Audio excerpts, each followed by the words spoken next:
Good evening, ladies and gentlemen. How are we getting on? So, we have a little bit of news for players of Fallout 76 on PC, specifically those of you who use the Bethesda Launcher. As I'm sure you're aware, Bethesda are planning to sunset that particular launcher later on this month, and we have a few details on the when and the hows and the ins and outs, although it's a little way off yet, so let's jump into this one.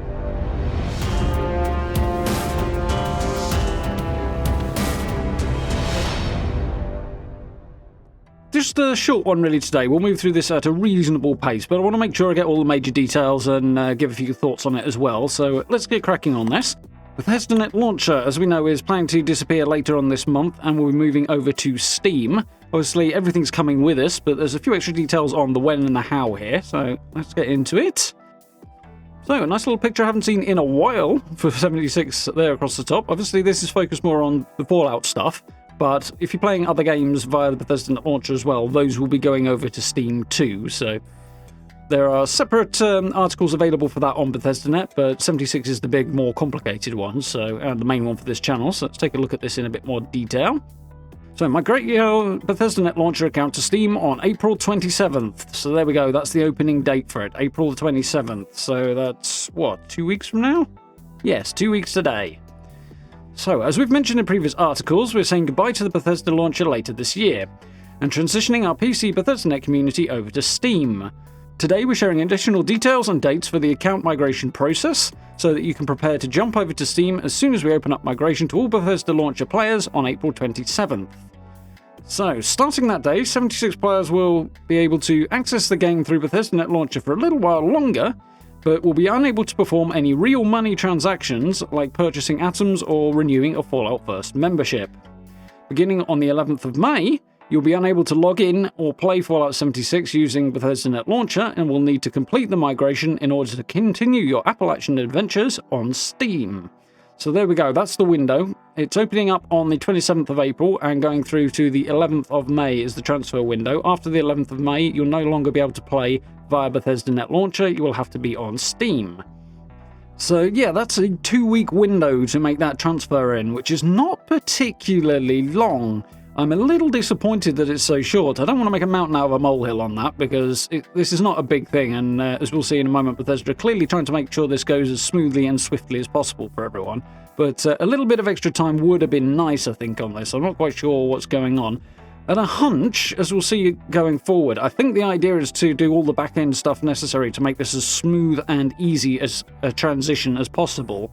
So that's probably why it's taking them a little longer than perhaps we might have expected to get this ball rolling.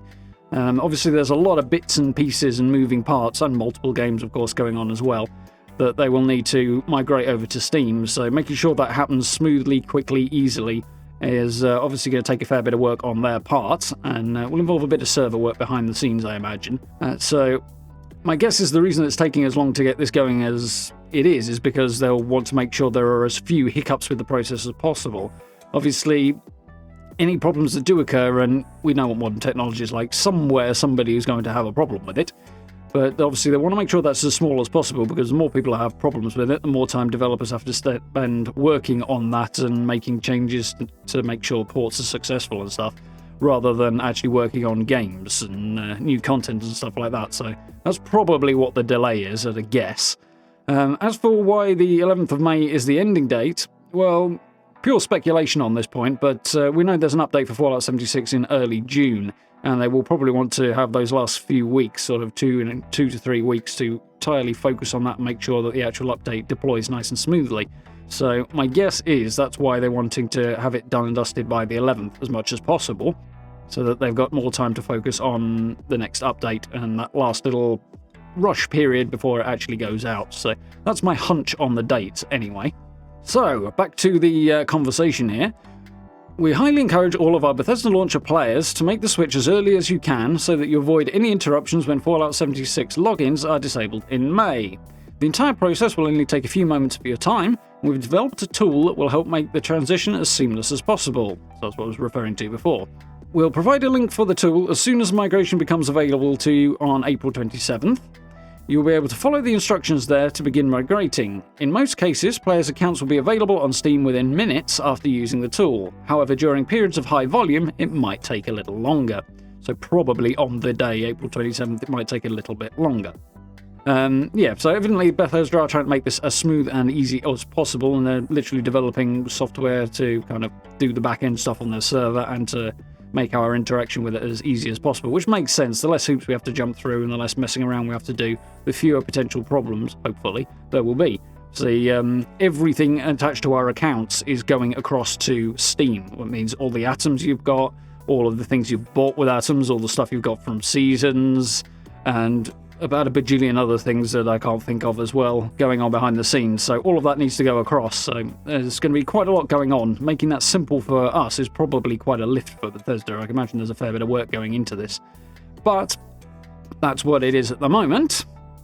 So they're giving us a little kind of thank you for doing this if we do it within the 2-week window that they have specified here. So we can take from this that if you don't get it done by the 11th of May, as it implies here, basically you won't be able to log in until after you transfer to Steam. You won't lose anything and you won't have any major problems, but you'll have to make that transfer before you can actually log in. So if you get it done during the window, the whole thing's much smoother, you don't miss out on any playtime, anything like that. Obviously you'll have to install the Steam version of the game, but other than that, it should be much more smooth, and obviously it gives Bethesda more time to focus on this when they want to, and then move on from it as well. So, to incentivize us to do it a little quicker, they're giving us a little bonus. So, we realise having to do the paperwork of moving your account from one platform to another is not much fun, and that you'd rather spend the time perfecting your camp or hunting for legendary items. And so, we'd like to show our appreciation to everyone who makes the effort to migrate between the 27th of April and the 11th of May, by awarding you 10 rank ups on the Season 9 scoreboard. These gift ranks will be applied shortly after the start of Season 9 in June. We hope you will enjoy the free rewards, just don't forget to claim them from the scoreboard itself. So, Season 9 obviously is the next season, not the current one, the one that's coming in June, so that will apply early on in that season. For many people, that will be literally the first 10 ranks of the scoreboard. For those who get straight in on day one, maybe you'll get a few ranks that are a bit further along, but you'll get a block of 10 anyway. I think the reason Bethesda are doing this, basically, is to say thank you to us lot for dealing with this stuff that obviously we'd rather not have to deal with, whilst at the same time giving us something that's not too big a loss to the people who aren't having to do this, so it kind of balances well. So the idea being that 10 ranks at the earlier part of the scoreboard, they're not particularly difficult to get. The first 10 ranks in particular, you can cross off basically in one decent play session. So it's not a big thing for us. It means that anybody who is not getting this because they're not having to transfer will not be missing out on anything major either, but at the same time, we get a little thank you, those of us who do have to make this jump. And I say we because I am one of those people. I'm currently playing on Bethesda.net and will be migrating to Steam probably on the 27th, because of course I will do a video on the actual day to talk you through the ins and outs so you can see what's going on, and you can have a look at my experience with it. But that one will be coming in a couple of weeks. Learn more by reading our FAQs.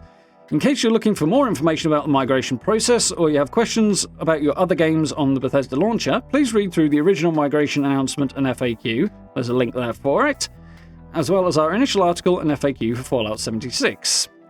Additionally, we've put together a new round of answers to questions you may have had about moving from the Bethesda Launcher to Steam as a 76 player. Catch all the details you need to know by checking out the FAQ below. So if you want these links and everything, obviously the post here will be linked down in the description of this video so you can find it, and it's fairly prominently all over Bethesda's social medias at the moment, and of course on Bethesda.net as well, so you can find it on their website as well if you want to. But nice and easy, link down below this video so you can peruse at your leisure. So let's whip through these FAQs then. So, how do I migrate from Bethesda Launcher to Steam? Starting April 27th, you'll be able to begin migrating your Bethesda Launcher account to Steam by following the steps outlined in our migration tool. We'll provide a link to the tool as soon as the migration is available on that day. So they're not sharing any information now, just in case something changes between now and then, but we'll get all the details when we're ready to actually start doing it, but it'll spell it out for us on the day. When will Fallout 76 become available for play through Bethesda.net Launcher? Players will be unable to log in or play the PC Bethesda Launcher version of Fallout 76 on May the 11th, 2022. At that time, you will need to migrate to Steam in order to continue your adventures in Fallout 76. You still won't lose anything, but you won't be able to continue until you have made that jump. When will the real money transactions be disabled for Bethesda Launcher version of Fallout 76? On April 27th. We will disable the real money transactions on the PC Bethesda Launcher version of the game, which includes purchasing atoms and renewing Fallout First memberships. However, you will be able to continue spending any atoms that you already have in your account until we disable logins in May. As mentioned previously, any atoms that remain on your account after migration will be transferred to your linked Steam account. So, your Fallout First membership, your atoms that you still have available to spend, they'll all be coming with you. Don't worry about losing any of that, it's coming with. And if, heaven forbid, something does go wrong, reach out to Bethesda, they'll fix it. Will I need to re-download and install Fallout 76 through Steam? Yes, if you haven't done it already. Will I need to reconfigure my game settings after I move to Steam? Well, that's an interesting one. Not a big one, but interesting that they've included it. And the short answer is, no, you won't. Your game settings, including preferences like resolution, subtitles, damage numbers, equipped atomic chop items, like icons, survival tent, loot bags, etc., will be preserved through migration. So all your customization should be there waiting for you when you make the jump. Will my yearly membership automatically renew on Steam even though I signed up through Bethesda.net? No is the short answer on this. When your existing Fallout First membership through Bethesda.net expires, it will not automatically renew. However, you will be able to begin a new one through Steam. So you just have to buy a new membership on Steam. But your existing one will continue until it reaches the end of its current period. Will I still be able to access custom worlds that friends have shared with me after I move to Steam, and vice versa? Obviously the ones you shared with friends. The short answer is yes, migration should have no impact on custom worlds as long as you've linked your Steam account to the Bethesda Launcher account you've been using. So as long as you don't go setting up a new Bethesda.net account, you shouldn't have a problem. Incidentally, if you do that, you'd probably end up losing a lot more than just your custom world, so use the same Bethesda account. You will have one anyway if you're playing 76. I already own Fallout 76 on both Steam and Bethesda Launcher. Will items from my Bethesda Launcher account be transferred to my Steam account? Yes, as long as your Bethesda Launcher account is linked to the Steam account on which you own Fallout 76. So, yep, just link it over on Bethesda.net. As I say, on the day, it will give you all the details on how to do that. Your Bethesda.net wallet, including your atom balance, will transfer over to Steam once you have completed the migration process. So, yep, everything's coming with, even if you already own 76, which quite a few people did. Myself, for example, when 76 first appeared on Steam, because initially when it launched it wasn't on Steam, they gave everybody who had it on Bethesda.net a free copy. So I got that at the time, so I already have it, so that should smooth the process, hopefully. I already own Fallout 76 on Steam with a different account name and different characters. What should I do? This is an interesting one. We recommend that you create a new Steam account, link it to the Bethesda.net account that you use with the Bethesda.net launcher, and then proceed with the migration. Basically, you'll then end up with two separate Steam accounts, each with your separate Fallout accounts attached to them. So basically, you'll maintain having two different accounts, but they'll both be on Steam. It's a particularly interesting one for those who want to have, I suppose, more characters than just the 5 that are available on any given account. There we go. Set up a new Steam account specifically for your new migration of Fallout 76. What can I do if I accidentally link the wrong account? Prior to migrating, you'll be able to unlink your Steam account from Bethesda.net account a limited number of times so that you can relink to the correct one. If you realise after migrating that you've linked the wrong account, customer support will be able to help you. Head here to submit a support ticket. So link here as well. Will I be able to run multiple instances of Fallout 76 client through Steam at once? We do not officially support running multiple copies of the game client simultaneously.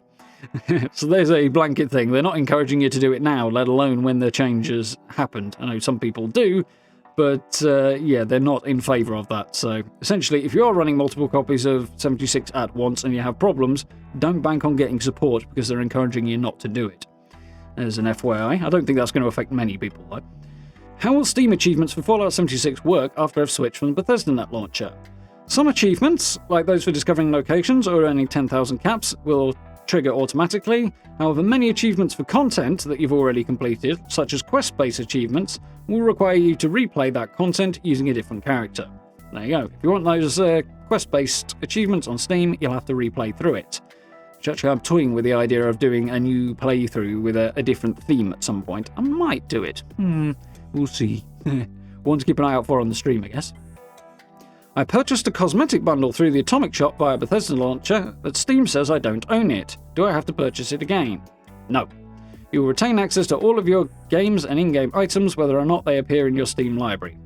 So from that I would infer that basically they should show up once you log into the game. Presumably that sort of information is held on Bethesda's servers. Once you connect your Steam version of the game to the Bethesda servers, obviously everything will line up, it'll figure it all out, and everything should appear correctly. As always, if it doesn't work, get on the support pages and drop them the support ticket, and I'm sure they'll be happy to help. And last but not least on this list, will Fallout First Atoms be available to purchase through the Bethesda Net website? No. Starting 27th of April, we'll cease sales of game products on the Bethesda Net website. So if you want to buy Atoms, you can do it in-game, but Fallout First memberships and stuff like that, you'll have to do through Steam, and you'll be able to pick up Atoms through Steam as well, which you already can, but obviously if you're making the jump, don't go doing it until after you've made the jump. Otherwise you might throw a monkey wrench in the works when it comes to transferring your character over. So that's everything we've got here. As I say, there's a few links here to support pages and other FAQs as well, so I'll link this particular article down below if you want to explore those and hopefully get any other questions you might have answered. But hopefully that's given a little bit more detail, a little bit more information, and cleared a few things up. 2 weeks is not a very big window, I don't think. That I'm a little disappointed in, but it's not that big a deal. Even if you don't manage it within those 2 weeks, you'll still be able to migrate just fine anyway. It's not a problem, so that's the main thing. They're just encouraging people to do it a bit more quickly, I think, is the goal, so that they have less balls to juggle at once with the update coming in June. That would be my guess. But yeah, 27th of April is the day the migration starts, and 11th of May is the official window close, but obviously after that you'll still be able to migrate, you just won't get the bonuses in terms of Season 9 for so doing. So there we go. Hope that was useful and informative to you. If it was, please consider dropping subs and likes for me. I very much appreciate it. Down below the video, as always, along with the link to this article, you can find my social media links, merch store, and channel memberships as well if you're interested in supporting the channel that way. Massive appreciation for that. It really helps out. And if you get a chance, of course, do join us for live streams as well. We're playing 76 and, of course, playing Ghostwire Tokyo as well at the moment, which is a lot of good fun. So I do hope to see you there. But for now, thank you very much for watching, and I look forward to speaking to you all very, very soon.